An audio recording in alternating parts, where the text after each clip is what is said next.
নীলেশের প্রতিবেশী? হ্যাঁ স্যার। আচ্ছা, আপনারা কি জানেন ওর বাড়ি থেকে ও এসেছিল কিংবা বাড়ি থেকে বেরিয়েছিল? না স্যার, আমরা কাউকে দেখিনি। ব্যাস ওই একটা জোরে চিৎকার শুনে আমরা সবাই এখানে ছুটে চলে এসেছি। তাহলে যখন আপনি এখানে এসেছিলেন কাউকে যেতে দেখেছেন? না স্যার। আপনারা প্লিজ এখানেই দাঁড়ান। ফ্রেডি,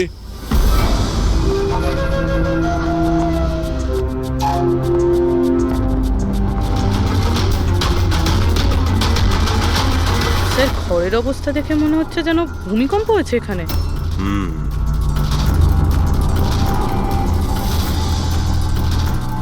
অদ্ভুত ব্যাপার স্যার, পাঁচটা ছুরি দিয়ে খুন হলো আর খুনি বাড়িতেই ঢুকলো না, আর লাইভ টিভি শোতে মার্ডার।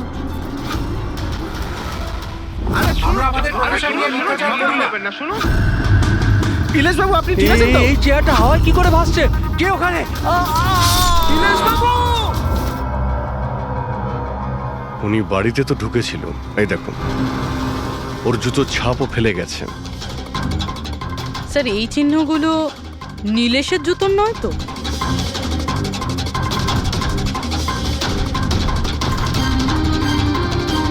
না, ওর পায়ে রক্তের তো কোনো দাগ নেই।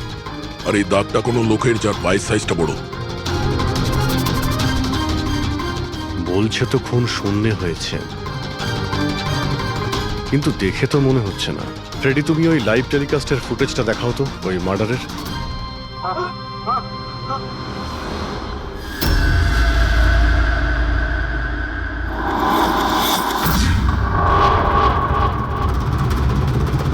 চেয়ার হাওয়াতে, ছুরিগুলো সব হাওয়াতে। স্যার, আবার ওই জোরাবারের সেই আত্মার ঘটনাটা সত্যি নয় তো? আরে ফ্রেডি, তোমার এই বাজে গল্প বন্ধ করো তো। ছুরিটা তো একদম নর্মালি মনে হচ্ছে, কোনো মেকানিজমও নেই। শূন্যে ভাসলো কি করে? আর বাইরে পালানোর সময় কেউ কাউকে দেখেও নি। স্যার, আবার জাদু নয় তো? আরে জাদু মানে তো মানুষকে বোকা বানানো, তাই না? কোনো না কোনো টেকনিক থাকে, মেকানিজম থাকে। এখানে তো কিছুই নেই। আচ্ছা, ওই জোরাবরের শোয়ে যত লোক এসেছিল প্রত্যেকের লিস্ট বের করো।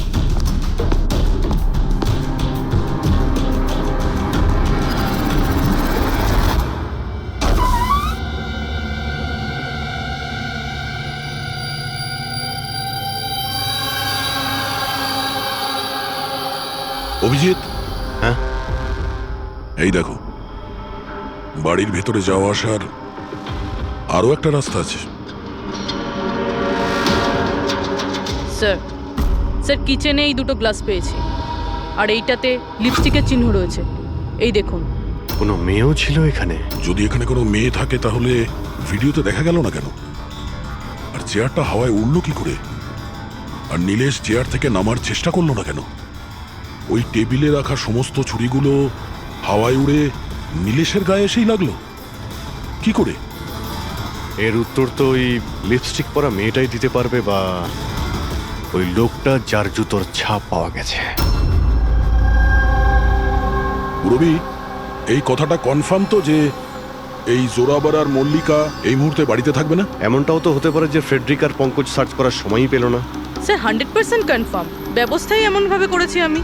স্যার, এই মল্লিকাকে চিফ গেস্ট করে কলেজ ফাংশনে ডেকে নিয়েছি। ও সেখানে বিকেল 5টার আগে ফ্রি হবে না। তাহলে তো ভালোই। আর এই জোরাবার? স্যার, আমাদের ডিপার্টমেন্টের কিছু স্পেশাল অফিসারদের সাথে এই জোরাবারের মিটিং ফিক্সড করিয়ে দিয়েছি 5 স্টার হোটেলে। ও এখন ওখানে বসে নকল পেপার সাইন করছে পৃথিবীর 15টা দেশে ম্যাজিক শো দেখাবে বলে। চলো, ভালোই হলো। ও আন্দাজই করতে পারবে না যে কি হচ্ছে, আর ততক্ষণ আমরা আমাদের কাজ করে বেরিয়ে যাব। কিন্তু স্যার, একটা ব্যাপার বুঝতে পারলাম না। আমরা ওদের ঘরের তল্লাশি ওরা ঘরে থাকাকালীনও তো করতে পারতাম। এদের ঘর থেকে বাইরে বেরোবার পর কেন? আরে দুজনেই জাদুকর, তাই জাদু তো এদের বাঁ হাতের খেলা। হ্যাঁ, চোখের সামনে থেকে ওরা কখন প্রমাণটা এদিক ওদিক করে দেবে কিছুই বুঝতে পারবো না।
এই হচ্ছে সেই পাপি।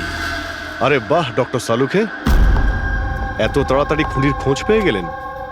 এবার চটপট করে নামটাও বলে দিন। জোরাবার বা মল্লিকা, এখন এই দুজনের মধ্যে আসলে কে খুনি এটা জানা বাকি আছে। এ আবার কেমন কথা হলো? এই কথাটা এই জন্য বলছি যে এই যে 5টা ছুরি আছে না, এর ওপর জোরাবারের আঙুলের ছাপ আছে। আর এই যে কাপড়টা, এর ওপর যে জুতোর ছাপটা আছে সেটাও জোরাবারের জুতোর ছাপ। স্যার তাহলে তো পরিষ্কার বোঝাই যাচ্ছে খুন ওই করেছে। ব্যাপারটা এত পরিষ্কার নয়, কারণ এই যে ওয়াইনের গ্লাসটা না, এর উপর যে লিপস্টিকটা আছে, এই লিপস্টিক মল্লিকার। আর এই যে সমস্ত জিনিসগুলো তোমরা নিয়ে এসেছো মল্লিকার বাড়ি থেকে, এর ডিএনএ আমি এই লিপস্টিকের সঙ্গে ম্যাচ করে দেখেছি, ম্যাচ হয়ে যাচ্ছে। তার মানে এই সমস্ত জিনিস আর লিপস্টিক মল্লিকারই। কিন্তু মল্লিকা তো টিভি শোতে বলছিল ও নীলেশকে চেনেই না। আমি তো ইলেশকে ঠিক মতো চিনিও না। তাহলে শোয়ের আগেও বাড়িতে কি করছিল? আর এই জোরাবারের কাছে তো একটা কারণ ছিল, নীলেশকে মারার জন্যই। নীলেশ সবার সামনে ওকে অপমান করেছিল, হেনস্থা করেছিল। কিন্তু মল্লিকার কাছে কি কারণ ছিল? আর স্যার একটা প্রশ্নের উত্তর এখনো পাইনি। যদি জোরাবার খুন করে তাহলে নীলেশের বাড়িতে ওকে দেখলাম না কেন? এই জোরাবার আর মল্লিকা, এদের দুজনকে বিরোধে ডেকে আনো। আপনাদের সাহস কি করে হলো আমার বাড়িতে ঢোকার? তাও আমি যখন ছিলাম না তখন। আর আমার জিনিসপত্রগুলো আপনারা এলোমেলো করে দিয়েছেন। এবার আমি আপনাদের বিরুদ্ধে কেস করব, বুঝতে পেরেছেন? অপরাধীদের বাড়িতে ঢোকার জন্য সিআইডির কারোর কোনো অনুমতি লাগে না। আর এই কেসে তোমরা দুজনেই ফেঁসে আছো। তুমি আমাদের মিথ্যে কথা কেন বলেছো? এ তুমি নীলেশকে চেনো না? বলো। স্যার আপনি আমাকে এর সাথে 2 মিনিট দিয়ে দিন, তারপরে দেখুন এর সব কিভাবে বলে। এবার কি আপনারা আমার গায়ে হাত তুলবেন? না, আমরা তো এটা চাইছিলাম না, কিন্তু যদি আপনাদের দুজনের ব্যাপার হয় তো চলো দয়া। না না থামুন, আমি আপনাদের সব সত্যিটা বলছি। এটা সত্যি যে আমি ইলেশের সাথে দেখা করতে গিয়েছিলাম। অ্যাকচুয়ালি আমি ওকে অফার দিতে চেয়েছিলাম, কারণ আমি জোরাবারকে অনেকদিন ধরে এই ধূলিসাৎ করে দেওয়ার চেষ্টায় ছিলাম। বাট ট্রাস্ট মি, এই খুনটা আমি করিনি, আমার কোনো হাত নেই এতে। আমি আগে থেকেই জানতাম আমার শোটা নষ্ট করে দেওয়ার জন্য তুমিই ওকে টাকা দিয়েছিলে। ওর সাথে আমার কোনোদিন দেখা হয়নি। আমি সেদিন ওকে তোমার শোতেই প্রথম দেখলাম, আর তারপরে আমি ওর সাথে দেখা করতে গিয়েছিলাম। কিন্তু আমি এটা জানতাম না যে তুমি ওকে মেরে ফেলবে। আমি ওকে মারিনি। বলে জোরাবার তোমার আঙুলের ছাপ ওই ছুরিতে কি করে এলো? স্যার মনে হয় আপনার কোনো ভুল হচ্ছে। তোমার নাম জোরাবার? আগে না স্যার, তাহলে কিন্তু চুপচাপ ওখানে দাঁড়িয়ে থাকো, যখন জিজ্ঞাসা করা হবে তখন বলবে। তাহলে জোরাবার, এবার বলো কি করে খুন করলে? আমি এই মার্ডারটা করিনি। তোমার বলাতে কিছুই হবে না। আদালত প্রমাণ চাইবে, প্রমাণ যেটা তোমার বিরুদ্ধে। আমার বিরুদ্ধে কোনো প্রমাণই নেই, কারণ আমি একই সময় 2 জায়গায় উপস্থিত থাকতে পারি না। তার মানে হলো স্যার, যে সময় ইলেশের মৃত্যু হয় ঠিক ওই সময় দিল্লিতে উনি জাদুর শো করছিলেন।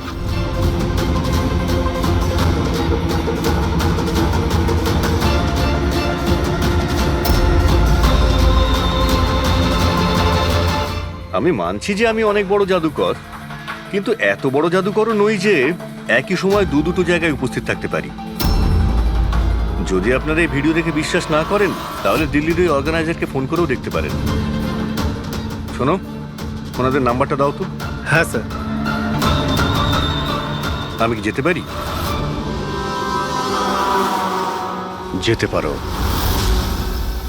আর আপনিও। Thank you sir.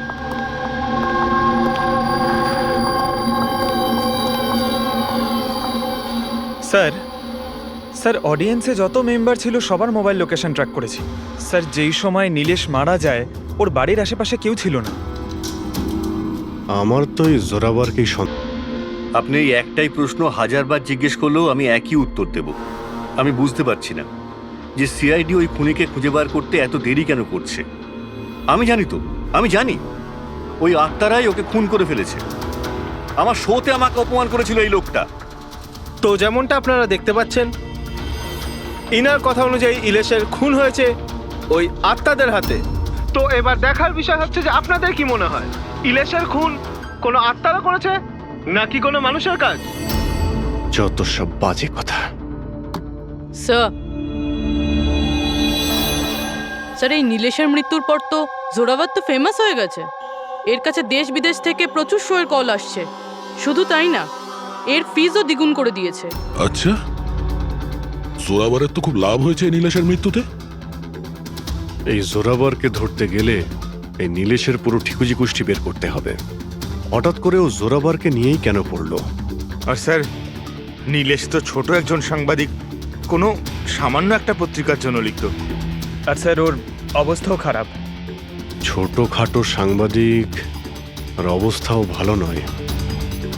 যদি মল্লিকা নীলেশকে না বলে থাকে যে জোরাবারকে বরবাদ করার জন্য, তাহলে এর মধ্যে জড়ালো কি করে? এবার ব্যাপারটা মাথায় ঢুকছে। এই নীলেশের অফিসে গিয়ে সার্চ করি।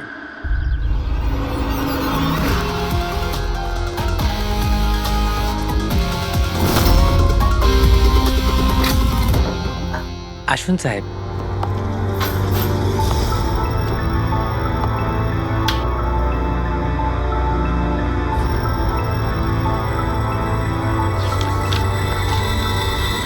সাহেব, আপনারা আসতে বড্ড দেরি করে ফেলেছেন। গত কয়েক মাস ধরে খবরের কাগজ লসে চলছিল, তাই গত মাস থেকে বন্ধ করে দেওয়া হয়েছে। এই নীলেশের ব্যাপারে কিছু বলো। কেমন রিপোর্টার ছিল? খুবই খারাপ লোক ছিল সাহেব। খবর লুকানোর জন্য টাকা নিত সাহেব। আর সাহেব, খুবই বেইমান লোক ছিল সাহেব। স্যার, হ্যাঁ পঙ্কজ, এ দেখুন স্যার, নীলেশ জাদুকরের মেকআপে, আর এখানে সাউথ ইন্ডিয়ানে কিছু লেখা আছে। ও, মালয়ালাম। অদ্ভুত ব্যাপার, ম্যাজিক শো এর ইনফরমেশন মালয়ালামে বলা আছে।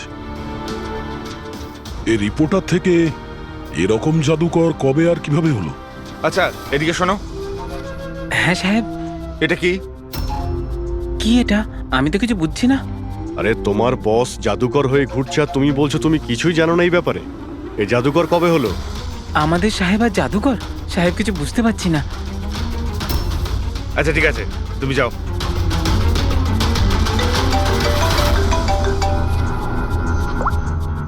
হ্যাঁ পূর্বী।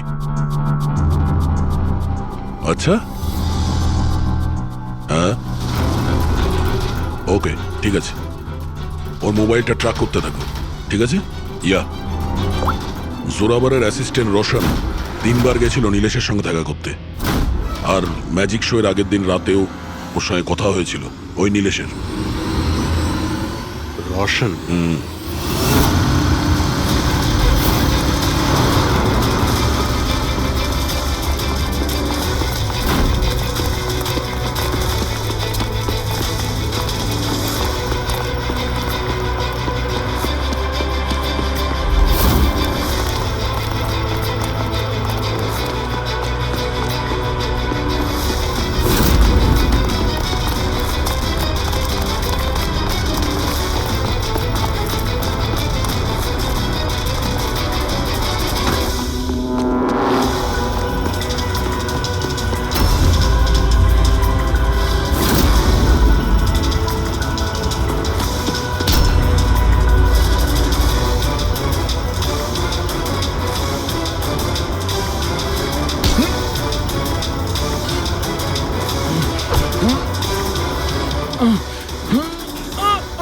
এত জোরে দৌড়লে মাথা ঘুরে পড়ে যাবি, বুঝলি? হ্যাঁ, ছেড়ে দাও আমাকে। ও বুঝলি, যেতে দাও আমাকে। যেতেও দেবো ছেড়েও দেবো। আগে এটা বল, নীলেশের সাথে তোর কি ডিলিং চলছিল? আমার ডিলিং? হ্যাঁ, ডিলিং। ওর সঙ্গে 2 বার কেন দেখা করেছিলি? ইলেশ? আমি কোনো ইলেশকে চিনি না। এই নাটকটা করিস না, বুঝলি? তোর পুরো লিস্ট আছে আমার কাছে। তুই কোথায় কখন দেখা করেছিলি, তোর মোবাইল ফোনের রেকর্ড সব। তুই এটা বল যে এই নীলেশ ভুয়ো জাদুকর সেজে কেন ঘুরছিল? নকল মালিয়ালি জাদু? কিন্তু উনি তো আমাকে বলেছিলেন যে উনি কেরালার অনেক বড় বিখ্যাত জাদুঘর। উনি আমাকে মিথ্যে কথা বলেছিলেন কি? সেটা আমরা দেখে নিচ্ছি। তুই শুধু এটা বল যে তুই নীলেশের সঙ্গে কখন আর কেন দেখা করেছিলি। উনি আমাকে একটা প্রস্তাব দেন। উনি বলেছিলেন যদি আমি উনাকে সাহায্য করি আর আমি যদি জোরাবরকে বরবাদ করতে উনার সাহায্য করি তো উনি আমাকে জোরাবরের থেকে বেশি 5 গুণ বেশি স্যালারি দেবে আর 6 মাসের মধ্যেও আমার নিজের ম্যাজিক শো শুরু করে দেবে বলেছিলেন। উনি প্রমিস করেছিলেন যে উনি আমাকে জোরাবরের মতো আমাকে বিখ্যাত ম্যাজিশিয়ান বানাবেন। নীলেশের সঙ্গে কোথায় দেখা করেছিলি? ওনার বাড়িতে মিটিং হয়েছিল স্যার 3 সপ্তাহ আগে স্যার। আর ওখানেই আমি জোরাবরের জাদুর সমস্ত রহস্য ওনাকে বলে দিই স্যার। তোকে একটা কথা বলবো, তোর এই গ্রেট জাদুকর যে আছে চামচকে বেঁকিয়ে কি করে দেয়? এটাতেও কি আত্মারা আকাশ থেকে সাহায্য করে?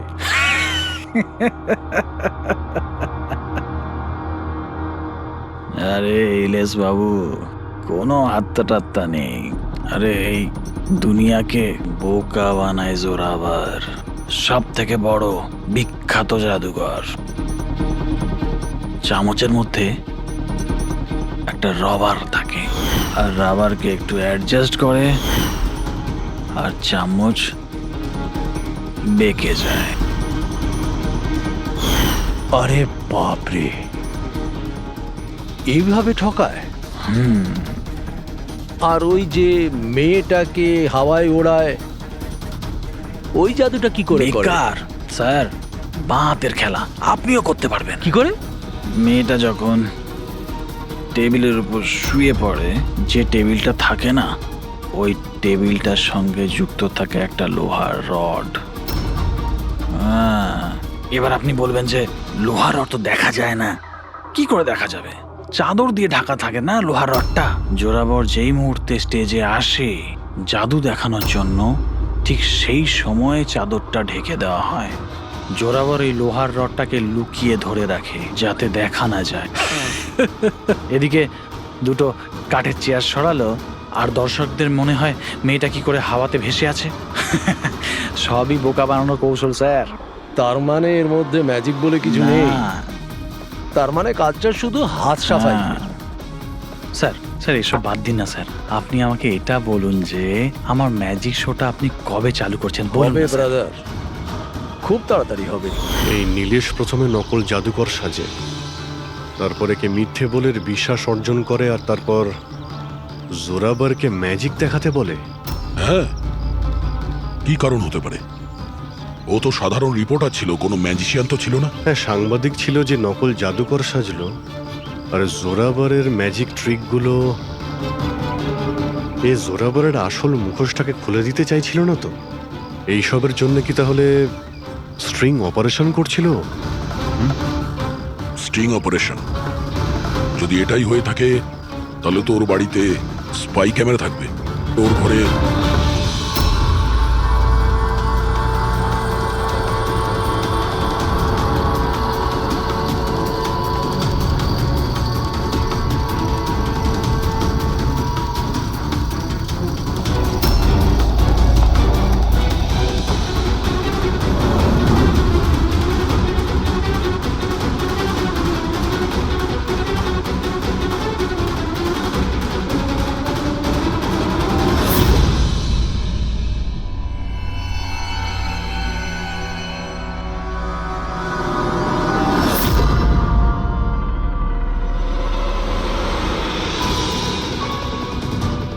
স্যার, একটা এখানেও আছে। ও, তার মানে এখানে স্টিং অপারেশন হচ্ছিল। হতে পারে নীলেশ এই জোরাবারের এই স্টিং অপারেশন করে কোনো নিউজ চ্যানেলে এই ফুটেজ বিক্রি করার পরিকল্পনা করেছিল। ও হয়তো ভেবেছিল যে ওর ক্যারিয়ারের গাড়ি আবার রাস্তায় ছুটবে। স্যার, যদি ওর কাছে সত্যি এতগুলো ফুটেজ ছিল তাহলে ওই ফুটেজগুলো কোনো নিউজ চ্যানেলে বেচলো না কেন? এই ফুটেজের মাধ্যমেই ও জোরাবারকে ব্ল্যাকমেল করছিল, তাই জোরাবার পথের কাঁটা সরিয়ে দিয়েছে। কিন্তু স্যার আমরা ঘুরে ফিরে আবার একই জায়গায় চলে এলাম। যখন জোরাবার দিল্লিতে ছিল তখন ওর হাতের চিহ্ন ছুরিতে কিভাবে? এটা তো ডক্টর সালুকেই বলতে পারবেন। আপনারা আবার আমাকে ডেকে পাঠালেন, হ্যাঁ? সময় নষ্ট করছেন আপনারা আমার বিরুদ্ধে কি সত্যি কোনো উপযুক্ত প্রমাণ আছে আপনাদের কাছে? হ্যাঁ, মদ খাও।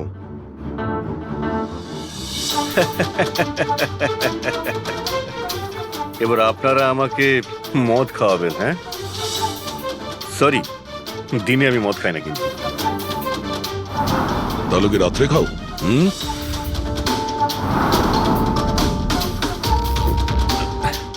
খাই একটু, ওই ডিনারের পরে এই লার্জ 2-1 পেগ মদ খাই আর কি।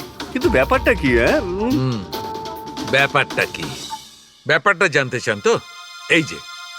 এই যে ছুরি পাওয়া গেছে না ক্রাইম স্পটে, এতে তোমার আঙুলের ছাপ, আর ওতে শুকনো ঘামের মধ্যে আমি অনেক বেশি মাত্রায় মদের, অ্যালকোহলের ট্রেসেস পেয়েছি। অল্প স্বল্প নয়, অনেক বেশি মাত্রায়, বুঝেছো? মদ পেয়েছেন, শরবত পেয়েছেন, নাকি পালং পনির পেয়েছেন সে আমি কি জানি। খুন হবার সময় আমি দিল্লিতে ছিলাম। আর কতবার বলবো এই কথা? ফালতু কথা বন্ধ কর, বুঝলি? না হলে সিআইডির বেশি সময় লাগবে না তোকে শায়েস্তা করার জন্য। এটুকু প্রমাণ যথেষ্ট তোকে জেলে পাঠানোর জন্য। কিন্তু আমরা সত্যিটা জানতে চাই বলে তোর সঙ্গে কথা বলছি। যা জিজ্ঞেস করা হচ্ছে তারই উত্তর দিবি, ব্যাস। ঠিক আছে, জিজ্ঞেস করুন, কি জিজ্ঞেস করবার আছে। হতে পারে কেউ তোমাকে ফাঁসানোর জন্য তোমার আঙুলের ছাপ ছুরিতে নিয়ে নিয়েছে যখন তুমি নেশায় বুঝছিলে। আমাকে কে ফাঁসাবে? দেখুন, বিশ্বাস করুন, এই খুনটা আত্মারাই করেছে। চুপ, বাজে কথা বন্ধ।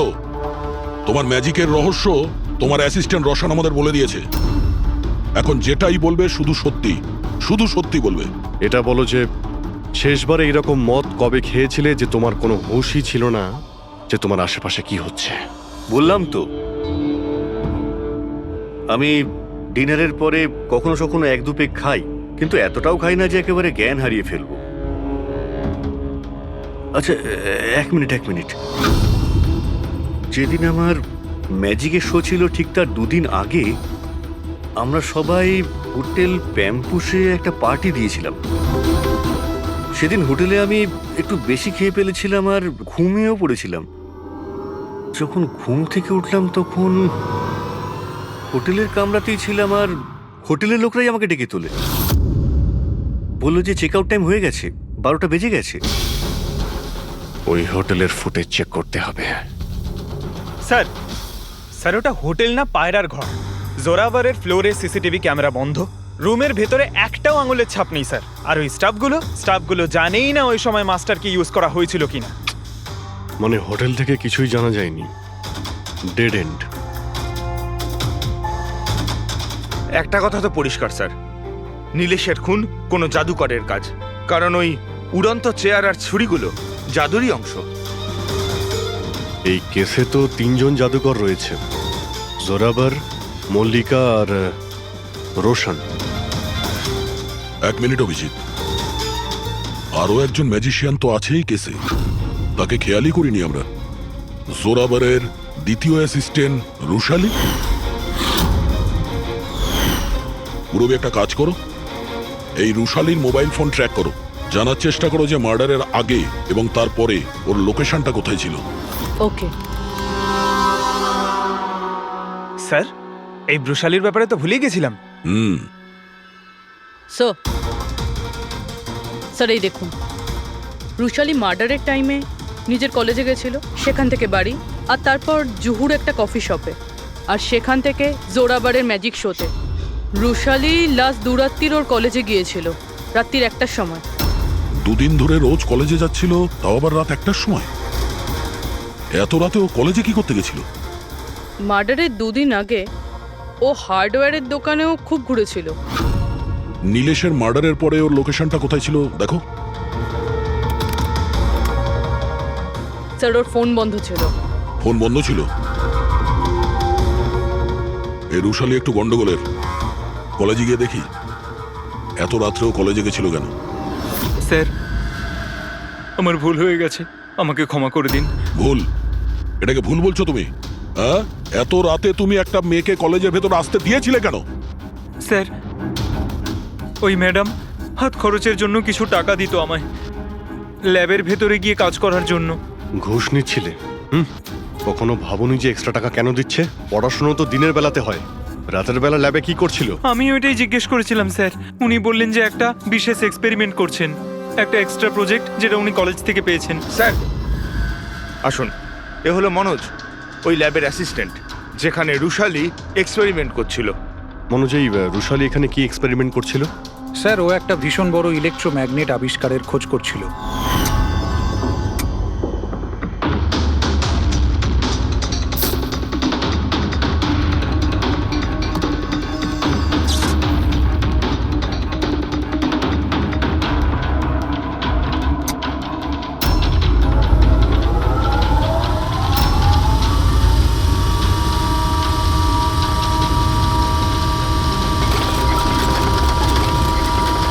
ইলেকট্রোম্যাগনেটের আবিষ্কার?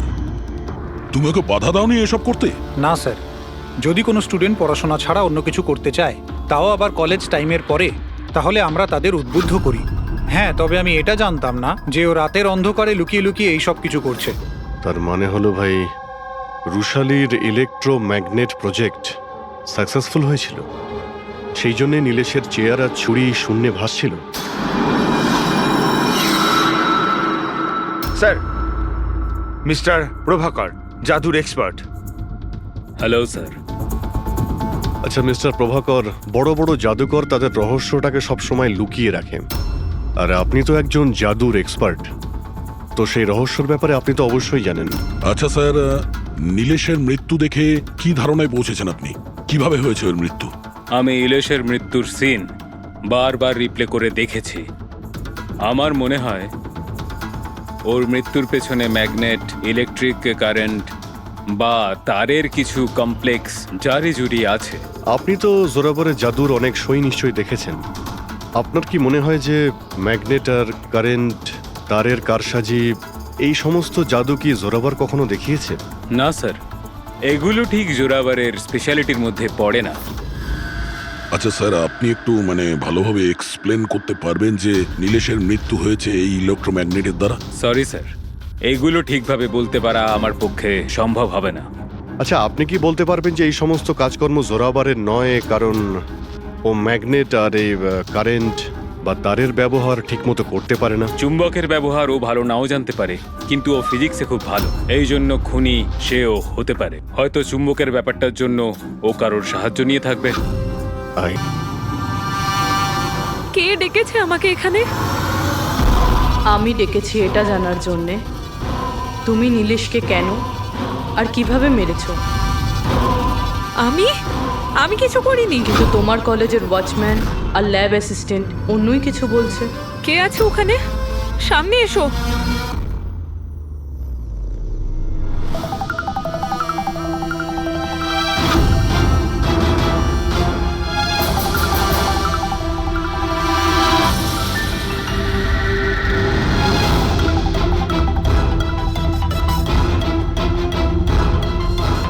আমার কাছে এসো। এসো। কে তুমি? তোমার হাত দাও।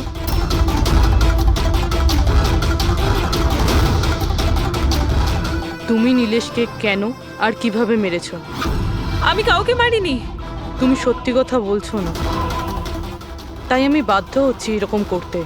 কিন্তু তুমি কে? আর এই মৃত্যুটার ব্যাপারে তুমি কিভাবে জানলে? এখন কি করবে তুমি আমার সাথে? এতটা নিষ্পাপ সেজো না। এই জাদুটা তুমি অনেকবার করেছো জোরাবরের সাথে, মনে পড়েছে? না, জাদু দেখানোর সঠিক বক্স এটা নয়। এতে আমার প্রাণও চলে যেতে পারে। না না, যদি তুমি সত্যি না বলো তাহলে এই বক্স তোমাকে টুকরো টুকরো করে দেবে, কিন্তু যদি তুমি সত্যি বলো তাহলে কিছুই হবে না। বিশ্বাস করো। চলো। না, ছেড়ে দাও আমাকে প্লিজ, আমাকে যেতে দাও, আমি কিছু করিনি। যদি তুমি কিছু নাই করে থাকো তাহলে তোমার কিচ্ছু হবে না। এসো, ভয় পেও না, এসো। না, হ্যাঁ আমি স্বীকার করছি যে এই মৃত্যুটার জন্য আমিই দায়ী। কি চাও তুমি? কত টাকা লাগবে বলো?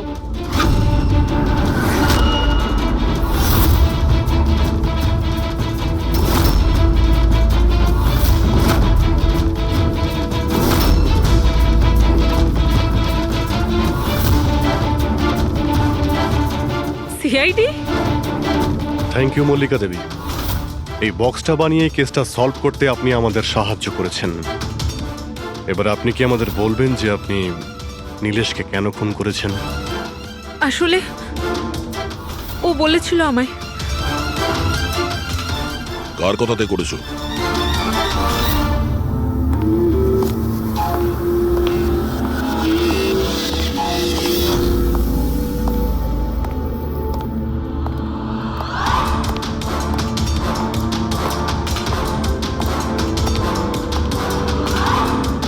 কেন ডেকেছো এখানে আমাকে? বলেছিলাম না যতক্ষণ কেসটা ঠান্ডা না হবে ততক্ষণ আমার সঙ্গে যোগাযোগ করবে না। না মানে আমি ও না, আমরা কন্ট্যাক্ট করেছি তোমাকে।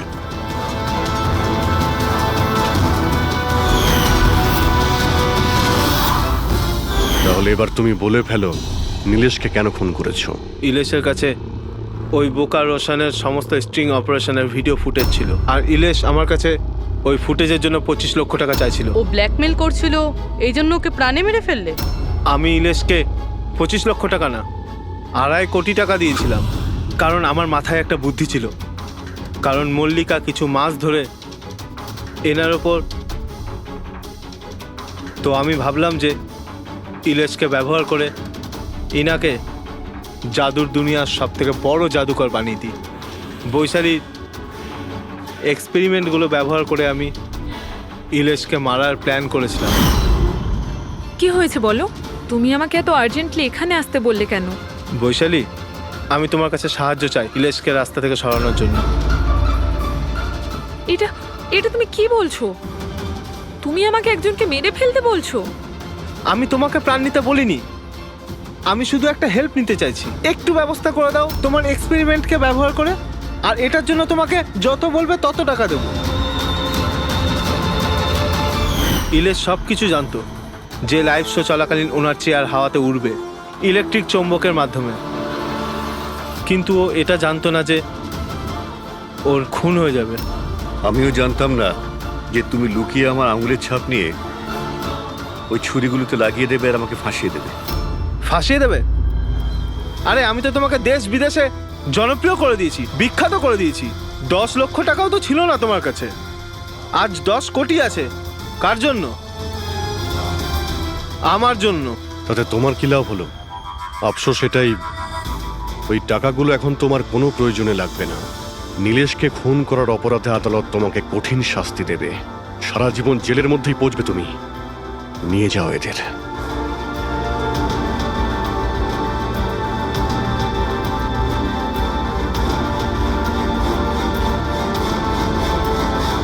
Thank you so much sir.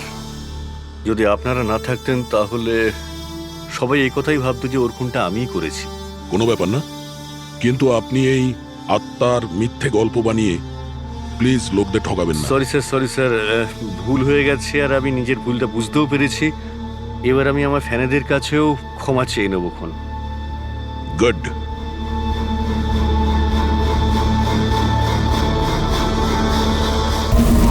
Tanisha, আয়েশার মৃত্যুর আগে তোমার সাথে ওর ফোনে কথা হয়েছিল তাই না?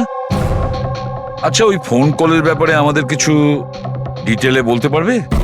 স্যার, ডিস্কোতে খুব জোরে মিউজিক বাজছিল বলে আমি বেশি কিছু শুনতে পাইনি। হ্যাঁ, কিন্তু আমি ওকে এটা বলতে শুনেছিলাম। কি হয়েছে বলো না, কি হয়েছে? তোমার কি খুব কষ্ট হচ্ছে? ডাক্তারের কাছে নিয়ে যাব? এটা তুমি কি করছো? মানে আয়েশা এইসব কথা ওই খুনির সঙ্গে বলছিল? স্যার, এর থেকেও বেশি অবাক হওয়ার বিষয় এটাই যে আয়েশার খুনি ওকে বলছিল এখান থেকে পালিয়ে যেতে। আশ্চর্য ব্যাপার, খুনি আয়েশাকে পালিয়ে যেতে বলছিল অথচ আয়েশা খুনির চিন্তা করছিল। আচ্ছা, তুমি একটা কথা বলো তো, তুমি ওই ভয়েসটা চিনতে পারবে যার সাথে আয়েশা কথা বলছিল? না স্যার। স্যার, কিন্তু খুনি যখন আয়েশার ব্যাপারে এত চিন্তা করছে তাহলে ওকে মারলই বা কেন? সেটাই তো, খুনি ভিকটিমের চিন্তা করছিল আর ভিকটিম খুনির চিন্তা করছিল।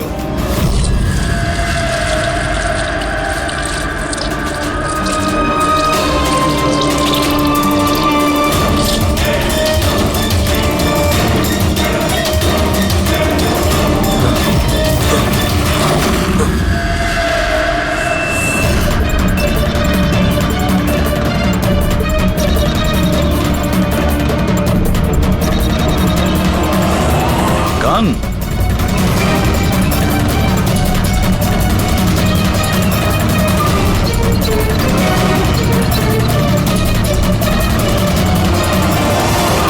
স্যার,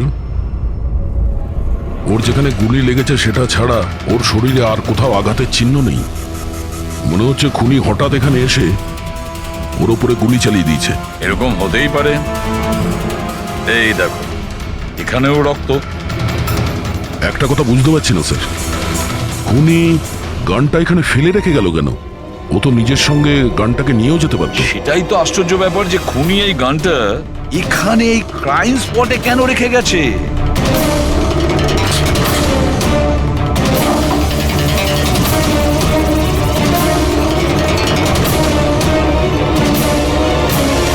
স্যার,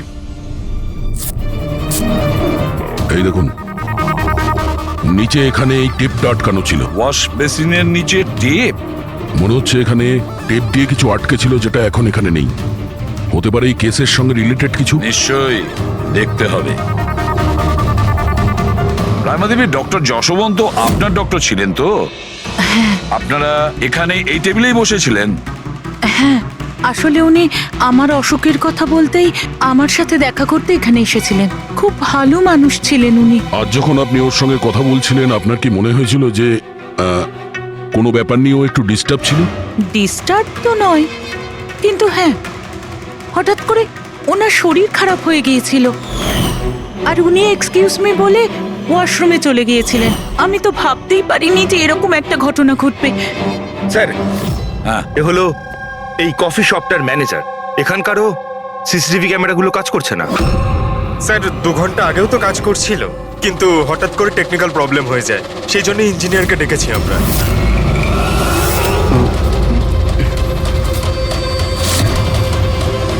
এই, একটু দাঁড়াও, এখানে এসো। হ্যালো স্যার, কেমন আছেন? আমার অবস্থা ছাড়ো, নিজেরটা বলো। তোমরা দুজনে এখানে কি করছো? এমনি ঘুরতে এসেছিলাম। কফি শপে ঘুরতে এসেছিলে? কাল রাত্রে তোমার বান্ধবীর খুন হয়ে গেছে। তোমার দ্বিতীয় বন্ধুর কেঁদে কেঁদে অবস্থা খারাপ, আর তোমরা দুজনে এখানে এই কফি শপে আড্ডা মারতে এসছো? এখানেও একটা খুন হয়েছে। বিষয়টা কাকতালীয়, তাই না? সত্যি কাকতালীয়ই বটে, কারণ আমরা তো জানি না ডক্টর যশবন্ত কে। হ্যালো, ওকে বিউরোতে নিয়ে এসো। ওকে ওকে ওকে ওকে ওকে, থ্যাংক ইউ ভেরি মাচ। কি জানিস পঙ্কজ, অনেক লোক ছিল এই ডিস্কোটায় যখন আয়েশা খুন হয়, আর এক একজনের ফোন ট্র্যাক করে এইটা জানার জন্য যে মার্ডারের সময় আয়েশার আশেপাশে কেউ ছিল না। তো এই আমার তো চোখ ব্যথা করতে শুরু করেছে।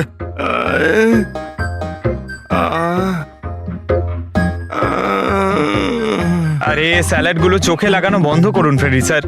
আরো কত লোকের নাম্বার ট্রাই করতে হবে, কাজ করুন। ভগবান। সৌরভ, এখন তোমার শরীর কেমন? শরীরের আঘাত না হয় আজ নয় কাল ঠিক হয়েই যাবে স্যার, কিন্তু যা আমি ওই দিন দেখলাম সেটা হয়তো সারা জীবন কোনোদিনও ভুলতে পারবো না আমি। না আমি ওই পাবে যেতাম, আর না আমি আয়েশার চিৎকার শুনতে পেতাম। কিন্তু আয়েশার পিছন পিছন তো তুমি গিয়েছিলে, ও তোমার সঙ্গে ভালো করে কথা বলেনি সেই জন্য। এই কথাটা সত্যি স্যার যে আমি আয়েশার পেছনে গিয়েছিলাম, কিন্তু আমি যখন ওকে ড্রিঙ্ক অফার করলাম ও বারণ করে দিল স্যার। ইনফ্যাক্ট ও আমার ইনসাল্টও করলো স্যার, তাই আমার খুব খারাপ লেগেছিল স্যার, আর তাই আমি ওর পিছু নিয়েছিলাম। ও মাই গড, কে কে করলো এইসব কিছু? চলো তোমাকে আমি হসপিটালে নিয়ে যাই। এই এই দাঁড়াও, আরে দাঁড়াও। আর তারপরে? স্যার আমার এখনো মনে আছে যখন আমি ওর রিস্টটা ধরেছিলাম স্যার, সেটা একেবারে নর্মাল ছিল না। ওটা নর্মাল মানুষদের রিস্ট ছিলই না। আমার খুব অদ্ভুত ফিল হয়েছিল স্যার।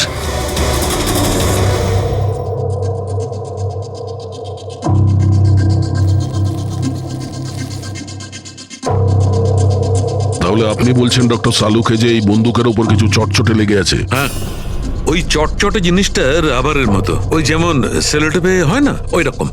সেলোটেপ গান? ও, তাহলে খুনি আগে থেকেই ওয়াশ বেসিনের নিচে গানটাকে লুকিয়ে রেখেছিল।